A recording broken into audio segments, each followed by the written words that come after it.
Remember, we stated exploratory data analysis begins by looking at one variable at a time. This is called univariate or descriptive analysis. In order to convert raw data into useful information, we need to summarize and examine the distribution of any variables of interest. The variables of interest are the variables of interest to you, the researcher, in answering your research questions, addressing your research problem, and telling the story you wish to tell with your research. By distribution of a variable, we mean what values the variable takes and how often the variable takes those values. Here's an example.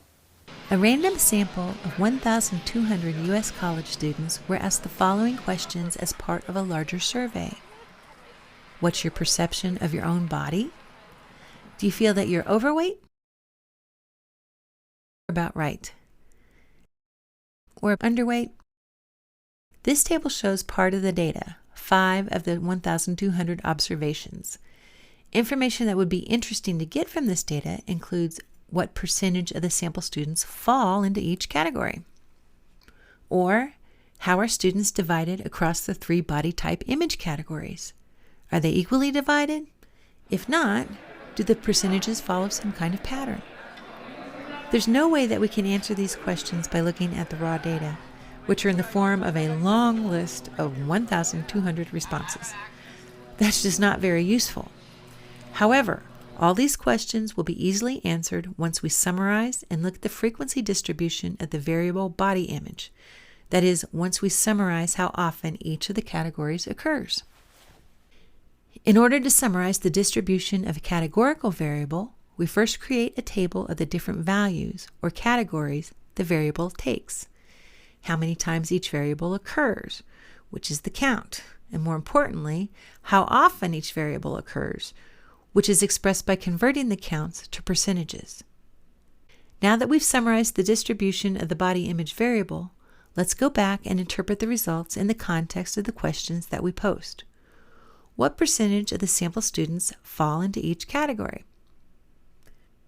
How are students divided across the 3 body image categories, and are they equally divided?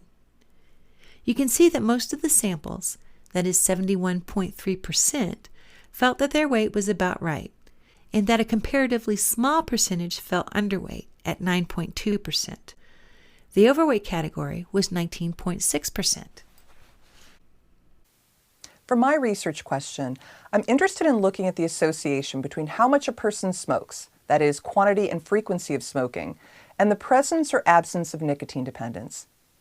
Going back to the NESARC codebook, you may recall that I have a number of variables that measure smoking behavior and nicotine dependence.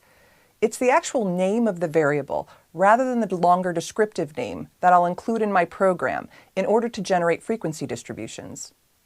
I have the names of each of the variables circled here in red. Now go back to your Python program to generate frequency distributions using the value counts function. The value counts function is part of the Pandas library, and you will need to load that library each time you run Python in order to use the function, as we did in the first line in our program. Here I use the value counts function to generate frequency counts for my nicotine dependence variable with the following code. C1 is a new name that I have chosen to represent the nicotine dependence counts. Since each variable only exists as part of the data set, we again need to tell Python where to find that variable by typing the name of the data set, or in Pandas lingo, the name of the data frame, followed by the name of the variable, tab12mdx, within both brackets and either double or single quotation marks.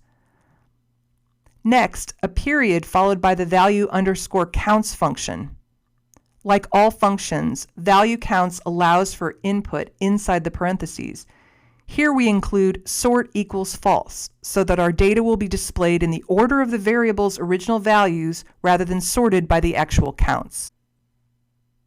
To ask for percentages of each value based on those counts, the code is similar, but after choosing a name to represent the nicotine dependence percentages, P1 here, we also include the syntax normalize equals true within the function's parentheses. To get either counts or percentages for each variable, separate lines of code need to be written. In addition, we need to explicitly ask Python to print these distributions so that we can run multiple lines of code simultaneously and will generate the output we are interested in examining.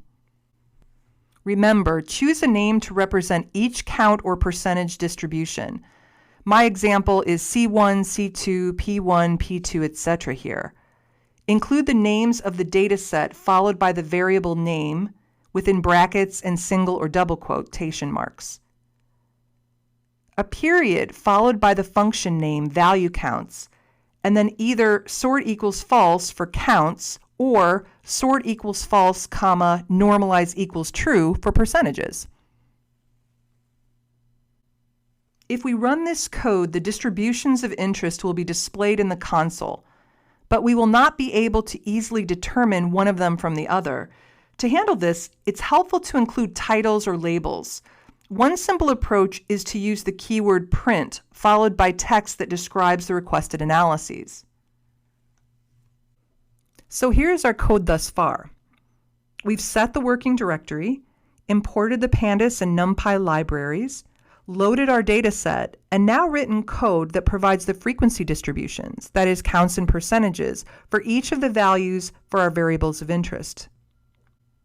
Again, before you run the program, save it by clicking the Save button under the File menu, and then select Run under the Run menu. You can also run specific lines of code or groups of code by selecting the lines and choosing Run Selection or Current Line from the Run menu. Once your program has finished running, the commands, the output, and any error messages will appear in the console window. So the next step is to scroll through the console to see the output or results that were generated. In this example, I know my program has run successfully because there are no error messages in the console window and my output is displayed. If you type the name of a variable incorrectly, this will commonly be indicated by key error, followed by the incorrect variable name you have typed. If you do find any errors listed, go back to your program or script, correct the errors, save the corrected code, and then run it again. Let's look at the frequency distributions that were generated. Given that the variable names are rather cryptic, we might want to print statements to be a bit more interpretable. Since the print function in our code is just asking for the text strings, we can actually change them to read however we would like. Here I've added additional information in each of the print lines. Let's look here at the output, which shows the distribution of responses for the variable tobacco dependence in the past 12 months. The NESART codebook shows that 1 means yes and 0 means no. Following this list of response options, the output also shows the frequency of each. In the next list, we see the response options followed by corresponding percentages of individuals with and without nicotine dependence, rather than the frequency counts. By consulting the codebook, you can interpret and describe each of these frequency tables in the same way. Here we see, for example, that 38,131, or 88.4% of the sample, do not meet criteria for nicotine dependence in the past 12 months, while 4,962, or approximately 11.5% of the sample, do meet criteria for nicotine dependence in the past 12 months. If you look at the frequency table, you will note, though, that the missing or blank category has been dropped from the output. To display missing data, add the drop NA equals false option to the value count statement. I want to point out that with most programming languages, there are often multiple ways to accomplish the same task. Bigroups is actually another approach to frequency distributions, both counts and percentages. As with the value counts approach, I select a name that will represent the nicotine dependence counts, here CT1. As always, since each variable I'm interested in only exists as part of the data set, I need to tell Python where to find that variable. That is, in data, the name of the data set or data frame. I also include the name of my variable, tab12mdx, within both parentheses and either single or double quotation marks. Next, a period followed by the word size, followed by empty parentheses. Finally, I ask Python to print CT1. To ask for percentages with the by-groups approach based on those counts, the code is similar, but after the empty parentheses, I add a time sign, that is an asterisk, the number 100, /len, which stands for length, and then data, the name I have given to my data set within parentheses.